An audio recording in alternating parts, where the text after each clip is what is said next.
Assalamualaikum warahmatullahi wabarakatuh. Bismillahirrahmanirrahim. Walhamdulillah wassalatu wassalamu ala Rasulillah wa ala alihi wa sahbihi wa mawala amma ba'du. Anak-anakku sekalian, santri kelas 12 MAK Al-Hamidiyah yang mudah-mudahan malam ini dimuliakan oleh Allah Subhanahu wa taala. Ini adalah pertemuan ketiga kajian kita tentang Al-Husun Al-Hamidiyah mengenai sifat-sifat para rasul. Setelah kemarin kalian mendapatkan tugas tertulis, sekarang kita membaca lagi kitabnya. Silahkan kalian buka kitabnya, halaman 49, siapkan alat tulisnya. Kita akan mulai mengaji. Saya akan baca. Bismillahirrahmanirrahim. Kita mulai dari sini. Wa ma auhama minan nususi asyar'iyyati wuqu'a al-ma'siyati minhum famu awwalun bita'wilatin hasanatin madhkuratin fi kutubit tafasiri wa syuruhil ahadithi an-nabawiyyati fa'alal mukallafi idza ishtabaha bi syai'in min tilkan nususi fi haqqir rusuli alaihimus salatu wassalam ayyarji'a fi ta'wilihi ilal ulama.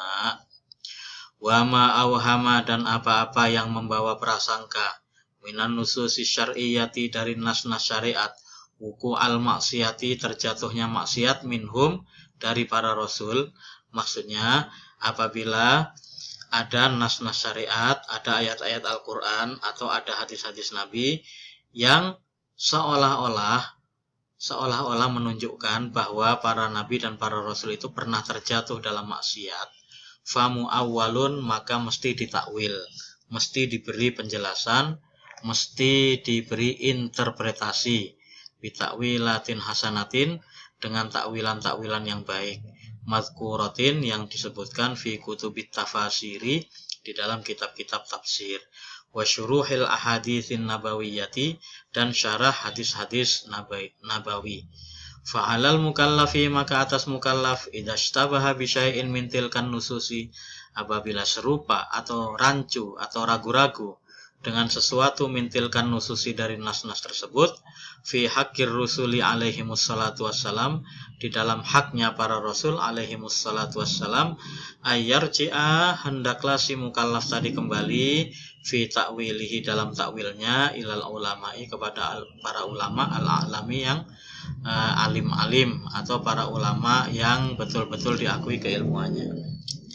Liyufhama minhum, atau liyafhama minhum, supaya dia paham dari mereka, takwilahu, takwilnya, wa yakunu, dan menjadi wa yakuna i'tiqaduhu muwafiqon, dan supaya ada keyakinannya dia itu muwafiqon, cocok, li'tiqadi ahli sunnati, bagi keyakinan ahli sunnah wal jamaah.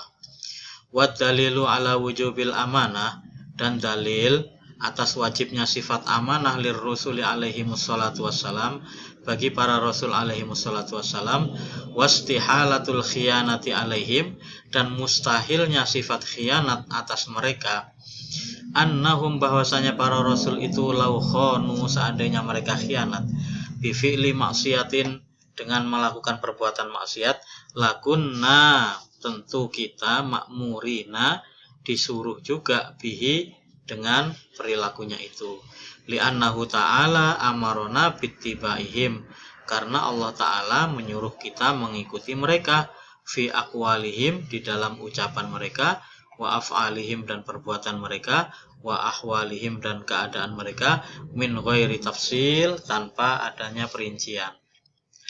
Wallahu subhanahu wa ta'ala la ya'muru bil maksiyah, padahal Allah subhanahu wa ta'ala itu tidak menyuruh maksiat. Baik, itu pembacaannya. Sekarang ada beberapa poin yang akan kita bahas. Pertama, apakah Nabi itu berbuat maksiat atau berbuat salah? Para ulama berpendapat bahwa para Nabi itu maksum, semuanya terjaga, minal dzunub, dari dosa. Dalam artian mereka tidak melakukan dosa-dosa atau kesalahan besar yang menyebabkan nama mereka tercemar dan derajat mereka turun dari seorang rasul, seperti berzina atau mabuk atau berbohong dan lain-lain. Tetapi para ulama, kebanyakan ulama, aksarul ulama juga berpendapat bahwa para nabi dan para rasul boleh jadi mereka terjatuh dalam kesalahan dan dosa atau maksiat kecil. Nah, tetapi itu tidak berpengaruh bagi mereka. Kenapa? Karena mereka selalu langsung tobat. Ketika sudah tobat, dosa mereka bersih lagi, seolah-olah mereka tidak punya dosa. Nah, apabila di dalam Al-Quran ada cerita-cerita bahwa para nabi itu pernah berbuat maksiat, maka itu perlu ditakwil, perlu diberi penjelasan lagi, ya, supaya kita tidak memahami nas itu apa adanya, akhirnya menuduh para nabi itu berbuat maksiat. Ya, misalnya coba kita lihat ada ayat Quran mengenai Nabi Adam.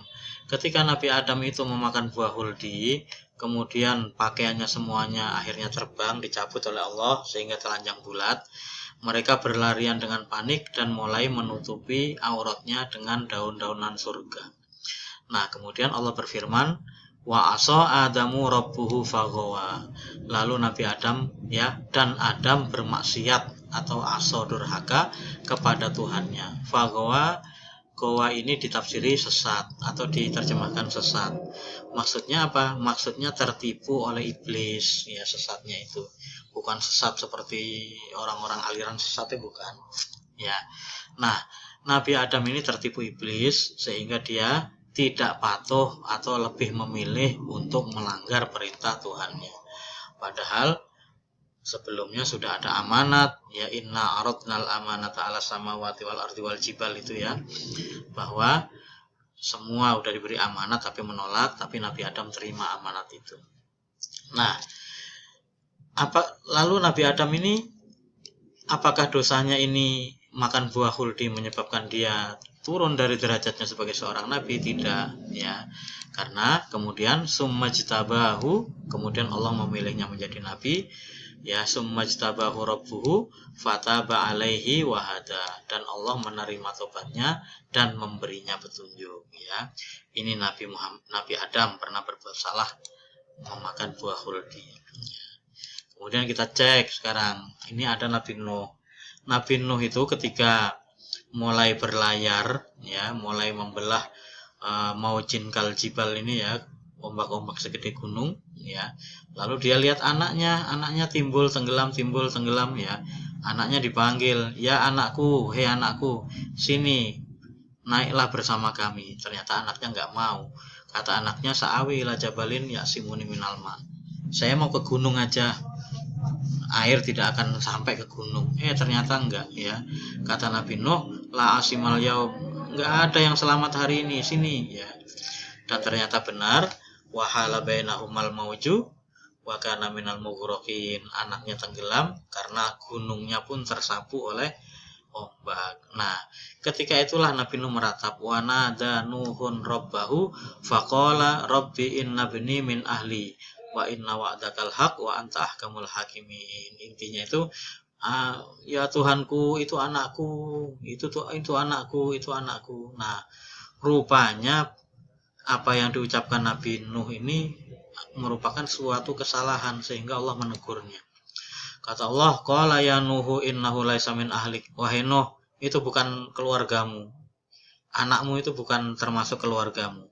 Innahu amalun ghairu sholih. Sesungguhnya dia itu amalnya tidak soleh. Fala tas'alni ma laisa laka bihi ilmun. Kamu jangan nanya saya tentang sesuatu yang kamu nggak tahu apa-apa tentang hal itu. Inni a'idzuka an takuna minal jahilin. Aku nasihati engkau, jangan sampai engkau jadi orang yang bodoh. Nah, ini teguran keras, menandakan bahwa ratapannya Nabi Nuh tadi itu salah. Maka Nabi Nuh berkata, qala rabbi inni a'udzubika an as'alaka ma laisa li bihi ilmun, ya. Nah, wa illa takfirli wa tarhamni akun minal khasirin. Nah, kata-kata illa takfirli ini menunjukkan bahwa apa yang dilakukan Nabi Nuh tadi itu adalah suatu dosa, ya, tetapi Allah mengampuninya. Nah, kalau kita periksa satu persatu, Nabi Sulaiman pernah berbuat salah, ya, yang hatta tawarot bil hijab itu beliau menikmati pameran kuda sehingga itu alaihi bil asi safinatul jihad itu ya, sehingga beliau lupa melaksanakan kewajiban kepada Tuhannya sampai matahari tenggelam. Saat itu Nabi Sulaiman tobat. Kemudian kisah Nabi Dawud ya, Nabi Dawud yang salah mengambil keputusan sehingga dia wakhorro rokian itu ya, sehingga dia langsung tersungkur sujud itu ya, wakhorro robbahu itu, atau bagaimana ayatnya saya lupa. Kemudian Nabi siapa lagi? Ada Nabi, ya intinya para Nabi itu tidak keluar dari sifat mereka sebagai manusia biasa. Untuk kesalahan-kesalahan kecil mereka ada ya, dan mereka tobat. Nah, itu yang pertama, poin pertama. Poin kedua mengenai takwil. Takwil itu artinya menjelaskan kembali atau memberi penafsiran atau memberi interpretasi kepada ayat-ayat Quran yang maknanya perlu dijelaskan lagi.